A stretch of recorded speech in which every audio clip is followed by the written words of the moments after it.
দর্শক স্বাগত জানাচ্ছি বাংলা ওয়ার্ল্ডওয়াচের আন্তর্জাতিক সংবাদে। শুরুতেই শিরোনাম। মস্কোতে গাড়ি বোমা হামলায় নিহত এক রুশ জেনারেল, 1 বছরে তৃতীয় উচ্চপদস্থ কর্মকর্তা হারালো রাশিয়া। লিবিয়ার কাছে $4 বিলিয়ন অস্ত্র বিক্রির চুক্তি করল পাকিস্তান, দেশের ইতিহাসে সবচেয়ে বড় ডিল। ইরানের সাথে সম্ভাব্য নতুন যুদ্ধের ইঙ্গিত দিলেন ইসরায়েলের সেনাপ্রধান। ইসরায়েলের হুমকির জবাবে ইরান জানালো, ক্ষেপণাস্ত্র ইস্যুতে আর কোনো আলোচনা নয়। গত 2 সপ্তাহে ভেনেজুয়েলা উপকূলে 3টি তেলবাহী ট্যাঙ্কার আটক করেছে যুক্তরাষ্ট্র, কঠোর নিন্দা জানালো চীন। থাইল্যান্ড কম্বোডিয়া সংঘাত অব্যাহত, বুধবার যুদ্ধবিরতির আলোচনায় বসতে সম্মতি। আর জাপানে আবার চালু হচ্ছে বিশ্বের সবচেয়ে বড় পারমাণবিক বিদ্যুৎ কেন্দ্র। এতক্ষণ শুনছিলেন সংবাদ শিরোনাম, এবারে বিস্তারিত। রাশিয়ার রাজধানী মস্কোতে ভয়াবহ গাড়ি বোমা হামলায় নিহত হয়েছে একজন রুশ জেনারেল। এই 1 বছরের মধ্যে এটি রাশিয়ার তৃতীয় উচ্চপদস্থ সামরিক কর্মকর্তার মৃত্যু।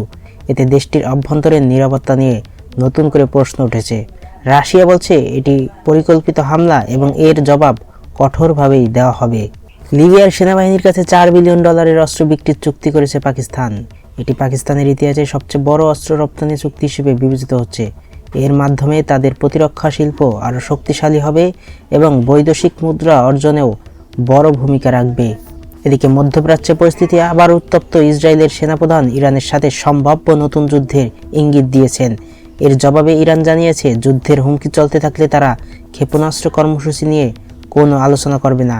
এতে কূটনৈতিক সমাধানের সম্ভাবনা কমে যাচ্ছে এবং পুরো অঞ্চলে উত্তেজনা আরও বাড়ছে। এবার ভেনেজুয়েলাকে ঘিরে নতুন টানাপোড়া।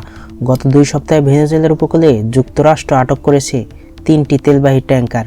যুক্তরাষ্ট্র বলছে এটি আইনগত পদক্ষেপ, তবে চীন এই ঘটনাকে কঠোরভাবে নিন্দা জানিয়েছে এবং বলেছে এটি আন্তর্জাতিক বাণিজ্যের জন্য হুমকি স্বরূপ।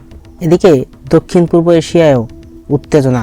থাইল্যান্ড ও কম্বোডিয়ার মধ্যে চলমান সংঘাত এখনও থামেনি।